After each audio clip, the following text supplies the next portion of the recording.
Na época da independência do Brasil, as leis e costumes tentavam excluir totalmente as mulheres da política. As únicas exceções eram as mulheres das cortes, como princesas e rainhas, mas ainda em desvantagem com relação aos homens da realeza.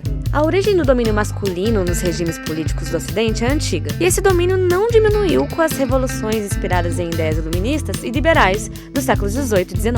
Entretanto, mesmo com tudo dizendo que a política era coisa para os homens, algumas mulheres tiveram um papel destacado nos acontecimentos da independência do Brasil. Então vamos conhecer a história de 4 mulheres que, cada qual à sua maneira, foram importantes na guerra que fundou o Brasil como um país independente de Portugal. Durante a Revolução Francesa, chegou a ser proclamada uma Declaração dos Direitos da Mulher e da Cidadã que reivindicava o fim do domínio dos homens na sociedade e na política. A autora era a escritora e revolucionária Olympe de Gouges, o texto de 1791. No caso do Brasil, o voto feminino chegou a ser defendido no período regencial, quando ele não existia em país nenhum na América ou da Europa. Mas as ideias de igualdade entre homens e mulheres foram exceções nas teorias iluministas e na liderança de movimentos inspirados por essas ideias, como a Revolução Francesa e a independência do Brasil. Em todos os países da Europa e da América, onde passaram a existir eleições, o voto era apenas para os homens, e isso era visto com tanta naturalidade que geralmente não precisava ser afirmado nas leis. Mas o domínio masculino na política não impediu que mulheres tivessem um papel importante na independência do Brasil. A mais influente dessas mulheres foi a imperatriz Leopoldina, que era muito mais do que a esposa de Dom Pedro I. Leopoldina tinha sido criada na corte austríaca, em Viena, com uma educação que ia muito além do cumprimento do papel de esposa e mãe. Ela estudou línguas, diplomacia, história, filosofia e ciências, e teve uma atuação decisiva na busca de apoio internacional para a proclamação da independência. No livro Leopoldina, Carta de uma Imperatriz, estão reunidas diversas correspondências dela que comprovam sua participação como articuladora e estrategista política da independência. Assim como José Bonifácio de Andrade e Silva, ela defendia a fundação de uma monarquia com amplos poderes para o soberano e que mantivessem muitas instituições do antigo regime, um projeto conservador. Leopoldina e Bonifácio foram importantes na decisão de Dom Pedro de fundar um império centralizado e aristocrático do Brasil. Mas, além da Leopoldina, muitas outras mulheres participaram da luta da independência, inclusive enfrentando as tropas portuguesas. Uma delas foi Joana Angélica, abadesa do convento da Lapa em Salvador. Joana Angélica foi considerada mártir da Guerra da Independência da Bahia quando foi morta por soldados portugueses no dia 19 de fevereiro de 1822. O episódio aconteceu quando Salvador vivia sob a ocupação do tenente-coronel português Madeira de Melo e os brasileiros resistiram com uma guerra de guerrilhas. Naquele dia, os soldados de Portugal estavam invadindo diversos prédios e residências para perseguir os atiradores que vinham disparando contra eles. Os militares diziam que havia atiradores no convento, mas a abadesa Joana Angélica não aceitou que eles entrassem e ficou bloqueando a porta até ser derrubada com um golpe de baioneta. Ela morreu no dia seguinte, em consequência dos ferimentos. O capelão do convento, Daniel Nunes da Silva Lisboa, foi morto no mesmo ataque. E as freiras do convento da Lapa fugiram para um convento do Desterro. Joana Angélica de Jesus tinha 60 anos de idade e tinha entrado para o convento da Lapa quando tinha apenas 20.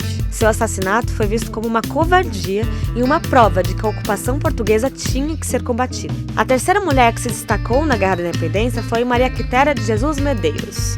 Ela nasceu e viveu na Vila da Cachoeira, que foi onde aconteceram alguns dos principais episódios de guerra na independência da Bahia. Em junho de 1822, uma reunião na Câmara Municipal de Cachoeira decidiu pelo apoio a Dom Pedro I e à independência do Brasil, e os portugueses reagiram bombardeando a vila.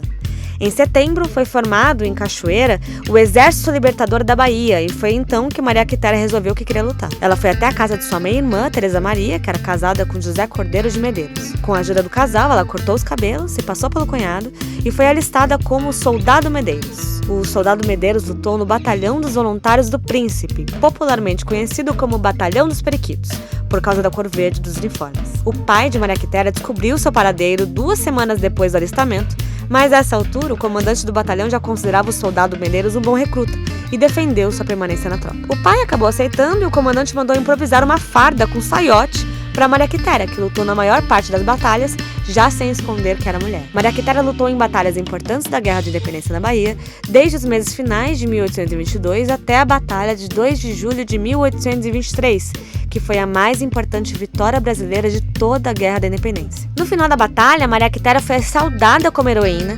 oficialmente reconhecida como Cabo do Exército Brasileiro e condecorada com a Ordem do Cruzeiro, honraria criada por Dom Pedro I. Mas este reconhecimento valia apenas para ela, nem por isso as mulheres passaram a ser aceitas nas tropas, e menos ainda nos lugares de comando, fossem os exércitos, a política, o direito ou a ciência. Maria Quitéria não foi a única combatente da Guerra da Independência, outras mulheres lutaram fora das tropas regulares. A Guerra de Independência foi uma guerra de guerrilhas, com pequenos grupos armados atuando em ações que incluíam desde atiradores em telhados e janelas até a tomada de embarcações portuguesas por pequenos grupos armados. Nessas ações de guerrilha, não era apenas o exército que agia, havia espaço para a participação feminina.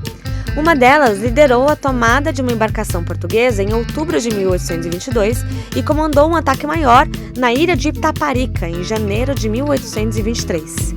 Seu nome era Maria Felipa, e pouco se sabe dela além do fato dela ser uma mulher negra de Itaparica. Seu grupo era composto por muitas mulheres além dela, e foi responsável pela queima de 42 embarcações portuguesas, um belo estrago que contribuiu para enfraquecer as forças de ocupação na Bahia. Cada uma à sua maneira, Leopoldina, Joana Angélica, Maria Quitéria e Maria Felipa foram personagens importantes da luta pela independência no Brasil. A história delas permite perceber que havia muitas formas de viver e agir sendo uma mulher num tempo de guerras e de revoluções. Eu sou a Tati Leite, do Valer um Livro, e eu vim aqui narrar a história dessas 4 mulheres para a gente saber um pouco mais da nossa própria história.